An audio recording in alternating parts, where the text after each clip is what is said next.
சில நேரங்களில் சில மனிதர்கள் ரிட்டன் பை ஜெயகாந்தன். இந்த புக்கோட ஃபர்ஸ்ட் பதிப்பு 1970 வந்துருச்சு. இந்த புக்ல என்ன கதை சொல்லியிருக்காங்கிறத பார்ப்போமா? வெளியில நல்லா மழை பெய்யுது. பஸ் திரும்புறச்ச எல்லாரும் ஒருத்தர் மேல ஒருத்தர் சாயரா. எனக்கு முன்னாடி நின்றுட்டு இருக்கானே, அவன் வேணும்னே தான் என் மேல சாயறான். எனக்கு நல்லாவே தெரியுது. என்ன பண்றது, பொண்ணா பிறந்துட்டு நாங்களும் ஆம்பளைக்கு சமம்னு படிக்கிறதுக்கும் சம்பாதிக்கிறதுக்கும் போனா இதெல்லாம் சகிச்சுட்டு தான் இருக்கணும். பொண்ணுங்களுக்காக தனியா பஸ் விட்டா என்ன? ஆமா, இதை போய் இன்னைக்கு லெட்டர்ஸ் டு தி எடிட்டர் பேப்பர்ல எழுதணும். இவனை திருப்பி செருப்பால் அடிக்கணும்னு தான் நினைக்கிறேன். ஆனால் ஒரு பொம்முநாட்டியால் நினைச்சதெல்லாம் செய்திட முடியுமா? பாவம், நிஜமாவே அவன் தெரியாம தான் சாயிறானோ என்னமோ. வயசான ஆளா இல்லை எப்படி என்னன்னே தெரியலையே. திரும்பி பார்க்க கூட எனக்கு முடியல. ஆக்சிடென்ட்டாக சாயிறவங்க ஒன்றும் கொஞ்சம் கொஞ்சமாக சாய மாட்டாங்க. அப்போ இவன் வேணும்னே தான் சாயிறான். எனக்கு உடம்புலாம் கூசுது. இன்னைக்கு மழை பெய்யுது, சாயந்தரம் போய் குளிக்க வேணாம்னு நினச்சேன். ஆனால் இப்போ வீட்டுக்கு போய் கண்டிப்பாக ஒரு தடவை குளிச்சிடணும். கூட்டத்தில் சிக்கிக்கிட்டா அதில் ஒரு அட்வான்டேஜ் எடுத்துகிட்டு இப்படியெல்லாம் செய்கிறாங்க. இவங்களை விட தெருவில் வரியாடின்னு கையை பிடிச்சி இழுக்கிறானே அவன் எவ்வளவோ வசதி. ஏன்னா நமக்கு பிடிச்சிருந்தா நம்ம போயிடலாம், இல்லைனா மாட்டேன்னு கையை உதறி விட்டுட்டு வந்துடலாம். இதை பற்றியும் அந்த லெட்டர்ஸ் டு தி எடிட்டர்ல எழுதணும். ஆனால் தமிழ் பத்திரிகையில் எழுதக்கூடாது, இங்கிலீஷ் பேப்பர்ல தான் எழுதணும். ஏன்னா அப்பதான் ரெஸ்பான்ஸ் இருக்கும். இந்த ஆம்பளைங்க எல்லாரும் பொம்நாட்டிங்களுக்கு பஸ்ல எழுந்து சீட் கொடுக்கணும், உடனே இவங்க தேங்க்ஸ் சொல்லணும் அப்படின்லாம் நான் எழுத போறது கிடையாது. ஏன்னா நான் யார் சீட் கொடுத்தாலும் உட்கார்றது கிடையாது. நான் என்ன மொடமா நொண்டியா இல்லை வயசான கிளமா? அப்படி என் வயசுக்கோ தகுதிக்கோ மரியாதை தந்து யாரும் எனக்கு சீட் தரதில்லை. அப்படி என்ன எனக்கு வயசாயிடுச்சு, இன்னும் 30 முடியலை. எல்லார் மாதிரியும் நான் ஸ்டைல் பண்ணிக்கிறது இல்லை. இப்படி இருக்கிறச்சேயே இதோ வந்து இப்படி சாயறான். ஸ்டைலும் பண்ணிட்டா குறைச்சலே இல்லை. எல்லா ஆம்பளைங்களுமே இப்படிதான். அப்பாவை நான் பார்த்தது கிடையாது. அண்ணா ரொம்ப யோக்கியம்தான். எனக்கு அண்ணனா இருக்கிற ஒரு உறவு அவனை தடுக்குது. இல்லைன்னா அந்த மாதிரி வார்த்தைகள்லாம் அவன் வாயிலிருந்து கேட்க முடியுமா? இதே மாதிரி பஸ்ல வரும்போது அவனை நான் பார்த்துருக்கேன். என் அண்ணனோட பார்வை இதை விட அசிங்கமா இருக்கும். என்னென்ன கதை கட்டிட்டு போய் மன்னிட்டு அளக்குறானோ. அவ அதை 1க்கு 10 போய் கொடுத்துன்னு இருக்கிறவங்க கிட்ட எல்லாம் சொல்லிட்டு இருப்பா. இதோ இவன் என் மேல இடிச்சுட்டு நிக்கிறானே, இதை எங்க அண்ணன் பார்த்தா என்ன சொல்லுவாங்கிறத என்னால சொல்ல முடியும். இவனையும் என்னையும் அடிக்கடி பார்த்துருக்கிறது தான் முதல்ல அண்ணனுக்கு தோணும். அப்புறம் இவனுக்கு எங்க ஆஃபீஸ்லயே என்னோடவே வேலை கொடுத்துருவான். பஸ்ல வரச்ச நேக்கும் சேர்த்து இவன் தான் டிக்கெட் வாங்கினானாமா. நான் வேணும்னே அவமானப்படுத்துறதுக்காகவே அவன் கண்ணெதிர இவனை கொஞ்சினாமா. எனக்கு திமிரான். என்ன எவன் கேட்கறது? நானே படிச்சு நானே உத்தியோகம் தேடிட்டு அவனை விட பெரிய பொசிஷன்ல இருக்கிறேன் அப்படிங்கிற திமிரான். என்ன கர்மமா இருந்தாலும் இப்படி பப்ளிக் பிளேஸ்லயே வா. இவனுக்கு ஒரே தலைக்குனிவா போச்சாமா. இந்த கன்றாவிய பார்க்க முடிக்காம அடுத்த ஸ்டாப்லயே இறங்கிட்டானாமா. இதுதான் எங்க அண்ணன் மன்னிக்கிட்ட போய் சொல்ற வெர்ஷன். இத மன்னி மத்தவாள்கிட்ட போய் சொன்னதுக்கு அப்புறம் நான் கூட பார்த்தேன்டி அப்படின்னு அதுல ஒருத்தி சொல்லுவா. இன்னொருத்தி சொல்லுவா, அவன் தானோ இவன் இல்ல இன்னொருத்தனா அப்படின்னு சொல்லுவா. இதுக்கு மன்னி சொல்லுவா, எங்களுக்கு என்ன எக்கேடும் போட்டோம்னா தண்ணி தெளிச்சு விட்டுட்டோமே, இருந்தாலும் கூட பிறந்தவருக்கு அப்படி இருக்க முடியுதா? அப்படியே கூனி குறுகி போறாரு. இப்படி ஒரு மனுஷனையும் பெத்து இவர் மானத்தை வாங்குறதுக்கு அப்படி ஒரு பெண்ணையும் பெறுவாளா அப்படின்னு சொல்லி இந்த கதையை சாக்கா வச்சு அண்ணா மேல மன்னி உருகி போவா. திரும்ப அண்ணா கிட்ட வந்து, நமக்கு என்னன்னு சொல்லியிருந்தாலும் மனசு கேக்குறதா? அவ காசு வீடு இது எதுவுமே நமக்கு வேணாம். அவ ஓஹோன்னு வந்தா அந்த பெருமை நமக்கு வராது. ஆனா அவ எங்கேயாவது கெட்டு போய் நின்னா இன்னார் தங்க தான் அப்படின்னு எல்லாரும் உங்களை தான் பேசுவாங்க.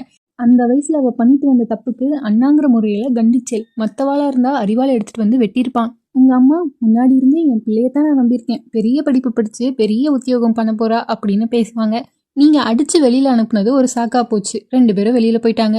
அப்படி இல்லைன்னா இந்த 30 ரூபாய் வாடகை வீட்டுல மூட்டை பூச்சி கூட சண்டை போட்டுட்டு யார் இருக்குவாங்க? நீங்க தான் அடிக்கடி போய் பாக்குறீங்களே உங்க அருமை அம்மாவை, அவர்கிட்ட ஒரு வார்த்தை சொல்லி வைங்கோ. இந்த பஞ்சவாடிக்கு பக்கத்துல பார்க் இருக்கணும், அங்க ராத்திரி 7 மணி மேல வந்து நிக்கிறாளாமா, படிச்சுட்டா போருமா இப்படின்னு மன்னி பேச ஆரம்பிச்சா அண்ணன் அமைதியா ஆயிடுவான். கடைசியில நான் போய் சொன்னா உடனே கேட்டுட போறாளாக்கும் அப்படின்னு அண்ணன் கத்துவான். லெட்டர்ஸ் டு எடிட்டர்ல எழுதுறதுக்கு தானே நான் யோசிச்சுட்டு இருந்தேன். எத்தனையோ சமயத்துல எதையோ யோசிச்சு கடைசியில ஆமா எழுதிட்டா போருமாக்கும் அப்படின்னு ஒரு சலிப்பு வந்துடும். அந்த விஷயம் அதோட முடிஞ்சிடும். சில டைம் அந்த பத்திரிகையில ரொம்ப சுவாரஸ்யமான லெட்டர்ஸ் வரும். அதை தான் நான் முக்கியமா படிப்பேன். அப்புறம் மேட்ரிமோனியல் காலத்துக்கு போயிடுவேன். ரொம்ப இன்ட்ரெஸ்டிங்கா படிப்பேன். அப்ரோச் பண்ணணும் அப்படிலாம் கிடையாது, ஒரு இன்ட்ரெஸ்ட் அதுல. எனக்கு கல்யாணம் ஆகக்கூடாது அப்படிங்கறதுல ரொம்ப தீர்மானமா இருக்கேன். எக்மோர் வந்துருச்சு, எல்லாரும் இறங்கினாங்க. எனக்கு ஒரு சீட் கிடைச்சிருச்சு. இன்னும் 3 ஸ்டாப்பிங் தான். ஆனா இந்த சாயிரமாட்டிக்கிட்ட இருந்து தப்பிக்கிறதுக்காக உட்காந்துட்டேன். என் ஹேண்ட்பேக்ல இருந்து பத்திரிகையை எடுத்து முகத்துக்கு நேரா விரிச்சு வச்சுட்டேன். அதுக்கப்புறம் அந்த நாய் முகம் ஞாபகம் வரல. மத்தியானம் லஞ்ச் டைத்துல 2 பக்கம் மட்டும் படிச்சு மூடி வச்ச கதையை புரட்டுறேன். என் லைஃப்ல நடந்த மாதிரியே ஒரு இன்சிடென்ட்டை வச்சு ஆர்கேவி எழுதின கதை தான் அது. எனக்கு அவர் எழுதுற கதைகள் ரொம்ப பிடிக்கும். எனக்கு என்னவோ ஆர்கேவிங்கிறது ஒரு பொம்மநாட்டியா தான் இருக்கணும்னு தோணுது. அந்த கதையோட தீம்ஸ் எல்லாமே இந்த காலத்து பெண்கள் சம்பந்தப்பட்ட பிரச்சனைகளா இருக்குது. ஆர்கேவியோட கதையை பத்தி ஆஃபீஸ்ல நிறைய கான்ட்ரவர்சி நடக்கும். நான் எதுலையுமே இன்வால்வ் ஆக மாட்டேன். அவ நினைக்கிறா எனக்கு இலக்கியத்துல டேஸ்டே கிடையாதுன்னு. அவ பேசுறதுல இருந்து அவளை பத்தியும் நான் அதையே தான் யோசிக்கிறேன். என் டேஸ்ட் என்னோட, why should I share with others? சரி, கதையை பிடிப்போம். இது ஆர்கேவி எழுதின கதை. ஒரு பழந்துணி தாவணி கட்டி சின்ன உருவமா குளிர்ல குறுகி ஒரு அம்மன் சிலை மாதிரி மனையில நடந்துட்டு ஈரத்துல நின்றுட்டு இருக்கா ஒரு பெண். இப்படிலாம் எழுத ஆர்கேவிக்கு மட்டும்தான் வரும். நானும் அன்னைக்கு 12 வருஷத்துக்கு முன்னாடி இதே மாதிரி தான் நின்றுட்டு இருந்தேன். பழந்துணி தாவணி தான், அம்மாவோட புடவையில இருந்து கிழிச்சதுதான், அடிக்கடி கட்டிட்டு போவேன். அந்த பெரிய சாலையில அவ மட்டும் தனியா நின்றுட்டு இருக்கா. அவளுக்கு துணையா ஒரு கிளமாடு மட்டும் நிக்குது. எதிரில் இருக்கிற காலேஜ் காம்பவுண்டுக்குள்ள யாரோ ஒருவர் நடமாடுறது தெரியுது. திடீர்னு இருட்டாகுது. அவ ஒரு மரத்தோட ஒட்டிட்டு நின்னா. கொஞ்ச நேரத்துல மழை ரொம்ப கடுமையா பொழிய ஆரம்பிச்சுது. சரி, அந்த பக்கம் இருக்கிற காலேஜ்குள்ள போயிடலாம் அப்படின்னு ரோட்ல பார்க்கும்போது ஒரு பெரிய கார் அவ முன்னாடி வந்துட்டு டக்குன்னு பிரேக் போட்டு நிக்குது. அந்த காரை அவ அவ்வளோ ஆச்சரியமா பாக்குறா. அந்த காரை ஓட்டிட்டு வந்த இளைஞன், please get in, I will drop you அப்படின்னு அவன் கேட்க, நோ தேங்க்ஸ், கொஞ்ச நேரம் அப்புறம் மழை விட்டுரும், நான் பஸ்லயே போய்க்கிறேன் அப்படின்னு இவ சொல்றா. இப்போ அந்த இளைஞன் கார்ல இருந்து வெளியில வந்து அவளோட மழையில நினைச்சுக்கிட்டே கெட் இன் அப்படின்னு அவன் சொல்றான். இப்போ இந்த அழைப்பை இவளால மறக்க முடியல. உள்ள ஏறி உட்காந்துக்கிறா.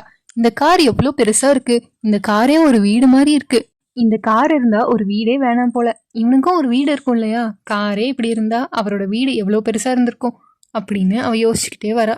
அவளையே ஒரு டைம் பார்த்துட்டு தலையில இருந்து வழியிற நீரெல்லாம் தொடச்சிட்டு, ஐயோ இன்னைக்கு போய் இந்த தாவணி கட்டிட்டு வந்திருக்கோமே அப்படின்னு சலிச்சுக்கிறா. ஒரு சின்ன டாக்கெட் அவளை எடுத்து அவகிட்ட கொடுக்குறான். தேங்க்ஸ் அப்படின்னு அவ வாங்கி அதை துடைக்கிறப்போ அதுல இருந்து வர வாசனை அவளுக்கு ரொம்பவே இருக்குது. ரிட்டர்ன்ல கார் திரும்புறப்போ இவ அம்மா அப்படின்னு கத்திட்டு சரிஞ்சிட்டா. புக்ஸ் எல்லாம் கீழே விழுந்துருச்சு. சாரி அப்படின்னு சிரிச்ச மாதிரியே அவன் திரும்பி பார்த்தான். ஜன்னல் வழியா வெளியில பார்க்கும்போது தெருவெல்லாம் லைட் எரியுது. பிரகாசமா அலங்கரிக்கப்பட்ட கடைகள் இருக்குது. பூலோகத்துக்கு கீழே இன்னொரு உலகம் இருக்கிறதாமே, அது மாதிரி தெரிகிறது. இது என்ன கார் இந்த தெருவுல போகுது, இந்த வீடு அங்க இருக்கு அப்படின்னு மெதுவா முணங்கிக்கிறா. இருக்கட்டுமே, யார் இல்லைன்னா அப்படின்னு அவனும் முணங்கிக்கிட்டே திரும்பி பார்த்து சிரிக்கிறான். பெரிய பெரிய கட்டிடங்கள், தோட்டங்கள், அழகிய பங்களாக்கள் இதெல்லாம் நிறைய இருக்கிற அவென்யூக்குள்ள புகுந்து கார் போய்கிட்டே இருக்குது. டிபி ஹாஸ்பிட்டல் கண்டக்டர் எனக்காகவே 2 தடவை சொல்றாரு போல. என் பஸ் ஸ்டாப் வந்துருச்சு. மழை கொட்டுன்னு கொட்டுது. இப்படியே மாம்பழம் டெர்மினல் வரைக்கும் கதை படிச்சுட்டே போய் இதுலயே திரும்பி வந்துட்டா என்ன, மாம்பழத்துக்கு ஒரு டிக்கெட் அப்படின்னு திரும்படியும் உட்காந்துட்டேன். இந்த சாயிர மாடு முன்னாடி சீட்ல உட்காந்துட்டு என்னையே திரும்பி பாக்குது. அடட, இவனை பின்தொடர்ந்து வர்றதுக்கு நான் டிக்கெட் வாங்குறேன்னு நினைச்சிட்டானோ. பஸ் கிளம்புது. நான் மறுபடியும் கதையை படிக்கிறேன்.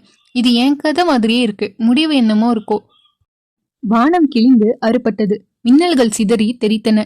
இடியோசை முழங்கி வெடித்தது. அந்த இடி எங்கோ விழுந்திருக்க வேண்டும். அந்த இடி என் தலையிலே தான் விழுந்தது.